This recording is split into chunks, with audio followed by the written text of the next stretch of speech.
नमस्कार। आदमपुर के by election के अपडेट में आपका स्वागत है। बड़ी अपडेट यह है कि भजनलाल परिवार की तीसरी पीढ़ी चुनाव मैदान में है। कांग्रेस व इनेलो के प्रत्याशी का अभी भी इंतजार है।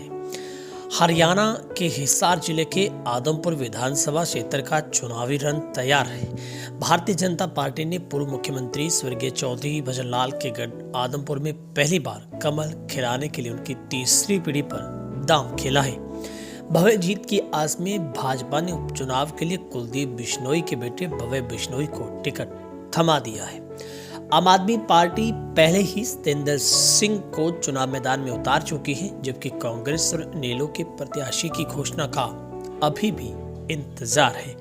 हालांकि भाजपा व जजपा का सरकार में गठबंधन है, लेकिन आदमपुर के चुनाव को लेकर जजपा ने अधिकृत रूप से अपने पत्ते नहीं खोले हैं और जानकारी में बताया गया है कि जसपा आज इस बात पर फैसला लेगी।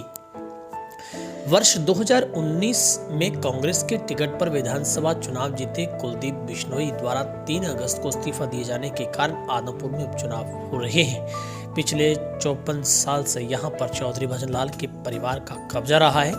वर्ष 1968 से चली आ रही भजन परिवार की विरासत अब उनके पोते को सौंपी गई है।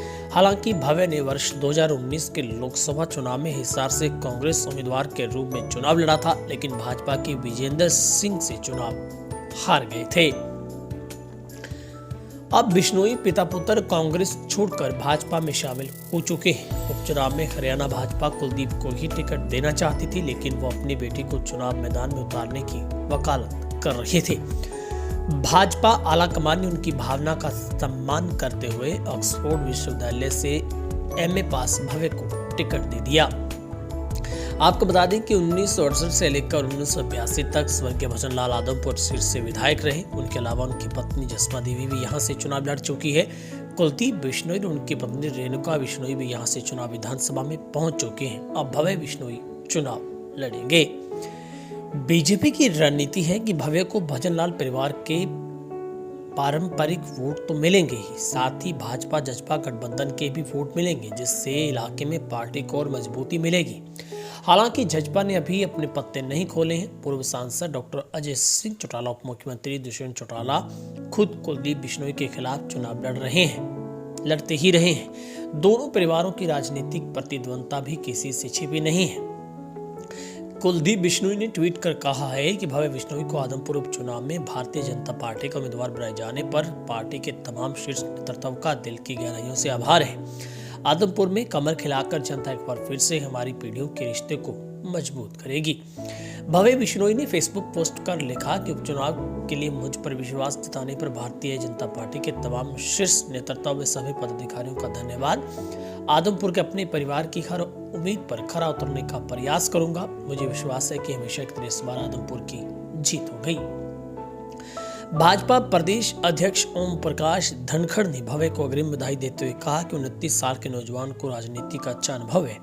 वे लोकसभा चुनाव लड़ चुके हैं, उनका बैकग्राउंड भी राजनीतिक रहा है। भव्य राजनीतिक रूप से उभरता हुआ युवा बहुत सारी संभावनाओं से भरा है। एक अच्छे उम्मीदवार है। नौजवान के साथ एक युवा कनेक्ट होंगे। कांग्रेस तो अभी अपनी उम्मीदवार ही ढूंढ रही है कि उनके सामने किसको खड़ा किया जाए। तो अब ऐसे माहौल में आईएनएलडी भी फूंक कर कदम रखना चाहती है, जहां पर किसान नेता गुरनाम सिंह चडोनी की ओर से भी फेसबुक वॉल पर लिखा है कि क्या किसानों को किसी पार्टी का समर्थन करना चाहिए या किसान चेहरा खड़ा करना चाहिए। अब ऐसे में इस पूरे बात को कैश करने की कोशिश आईएनएलडी करेगी, क्योंकि इलाहाबाद उपचुनाव में भी भले ही किसानों की ओर से कोई चेहरा नहीं बनाया गया था, लेकिन अंदरूनी तौर पर इनेलो को ही समर्थन का ऐलान किया गया था। क्या एकजुटता किसानों की अब काम आएगी? क्या वाकई ही गुरनाम सिंह चडोनी तमाम संगठनों के साथ मिलकर किसी पार्टी को समर्थन देंगे? ऐसे में अब बहुत ही इंपॉर्टेंट होगा आईएनएलडी अपना चेहरा किस को बनाएगी। फिलहाल आदमपुर बाई इलेक्शन के इस अपडेट में इतना ही।